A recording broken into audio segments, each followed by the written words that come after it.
सुस्वागतम बच्चों।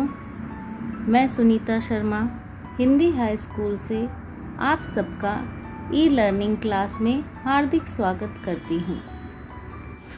हेलो बच्चों, आज का हमारा टॉपिक है विद्युत परिपथ। बच्चों, विद्युत सेल, विद्युत बल्ब और प्लग कुंजी को विद्युत वाहक तारों से जोड़ने पर तथा सेल धारक में शुष्क सेल रखने पर बल्ब प्रकाशित होता है। बच्चों, इसका अर्थ बल्ब में से विद्युत धारा प्रवाहित होती है तथा बल्ब प्रकाशित होता है। सेल निकालते ही बल्ब से प्रवाहित विद्युत धारा खंडित होती है और बल्ब का प्रकाशित होना बंद हो जाता है। इस प्रकार के विद्युत घटकों के सुव्यवस्थित संयोजन को विद्युत परिपथ कहते हैं। बच्चों, हमारे घर में भी इसी प्रकार के विद्युत परिपथ का संयोजन किया होता है, परंतु विद्युत सेल के अतिरिक्त बाहर से तारों के द्वारा विद्युत की आपूर्ति की जाती है। बच्चों, अब हम देखेंगे सेलों का संयोजन। विद्युत परिपथ में कभी कभी एक से अधिक सेलों को एक साथ जोड़े हुए आपने देखा होगा, जैसे ट्रांजिस्टर, रेडियो इत्यादि। इनमें 2 से 3 शुष्क सेल श्रेणी क्रम में संयोजित किए हुए दिखते हैं। ऐसा करने का उद्देश्य क्या होगा बच्चों?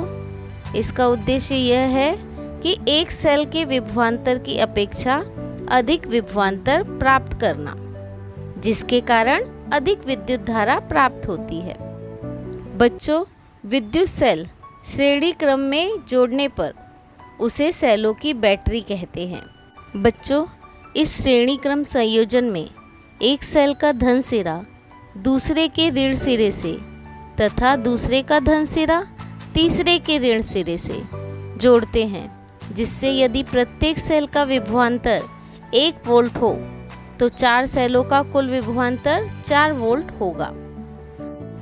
बच्चों, आजकल लिथियम आयन विद्युत सेल आधुनिक साधनों में उपयोग में लाते हैं। उदाहरण के लिए स्मार्टफोन, लैपटॉप इत्यादि में इनका उपयोग किया जाता है। ये सेल पुनः आवेशित किए जा सकते हैं तथा इसमें निकेल कैडमियम सेल की अपेक्षा अधिक ऊर्जा का संचयन किया जा सकता है। बच्चों, अब हम देखते हैं धारा विद्युत का चुंबकीय प्रभाव। बच्चों, इसे समझने के लिए हम एक कृति करेंगे। उसके लिए आपको किसी एक अनुपयोगी माचिस के बॉक्स जैसे डिब्बे के अंदर वाला ट्रे लेना है। उसमें छोटी सी चुंबक सुई रखनी है। अब विद्युत सुचालक का लंबा तार लेकर उसे ट्रे के चारों ओर लपेटना है। विद्युत सेल, प्लग कुंजी, इसे तार तथा बल्ब से जोड़कर परिपथ पूर्ण करना है। अब चुंबक सुई की स्थिति देखनी है। एक चुंबक पट्टी लेकर उसे चुंबक सुई के पास लेकर जाएंगे। हमें क्या दिखाई देता है? हमें दिखाई देगा कि चुंबक सुई अपनी दिशा बदलती है। चुंबक सुई के तरफ नज़र रखकर परिपथ की प्लग कुंजी दबाएंगे तो हम देखेंगे बल्ब प्रकाशित होगा।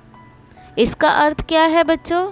इसका अर्थ है विद्युत धारा का प्रवाह शुरू हुआ है। चुंबक सुई अपनी दिशा बदलती है। अब प्लग कुंजी को खुला करेंगे। चुंबक सुई पुनः अपनी मूल दिशा में स्थिर होती है।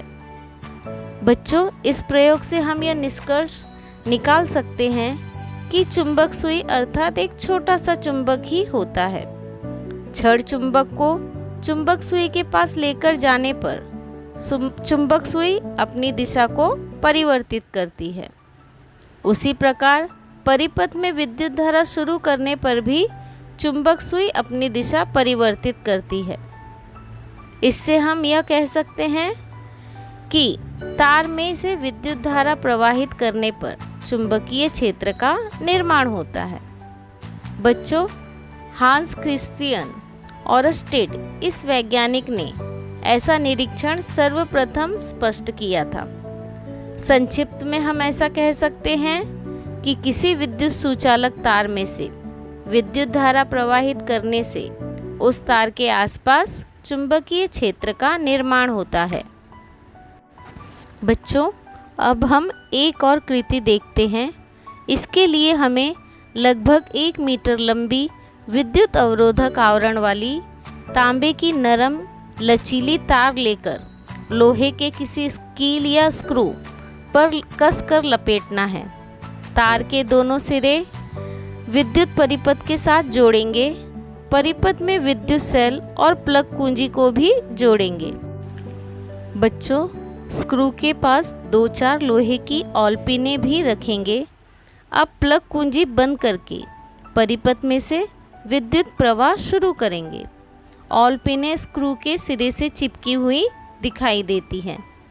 प्लग कुंजी खुली करते ही ऑल पिनें फिर से नीचे गिर जाएंगी।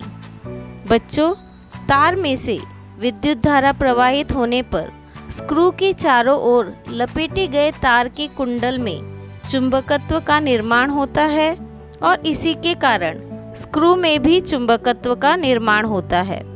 विद्युत प्रवाह खंडित होते ही वह नष्ट हो जाता है। कुंडल या स्क्रू इस संहिता को विद्युत चुंबक कहते हैं। बच्चों, विद्युत चुंबक के विविध उपयोग आपने अपनी पिछली कक्षा में देखे हैं, जैसे बड़ी बड़ी क्रेनों में, संगणक में इत्यादि में। विज्ञान अनुसंधान में भी उपयोगी तीव्र चुंबकीय क्षेत्र निर्माण करने के लिए विद्युत चुंबक का उपयोग करते हैं। धन्यवाद बच्चों।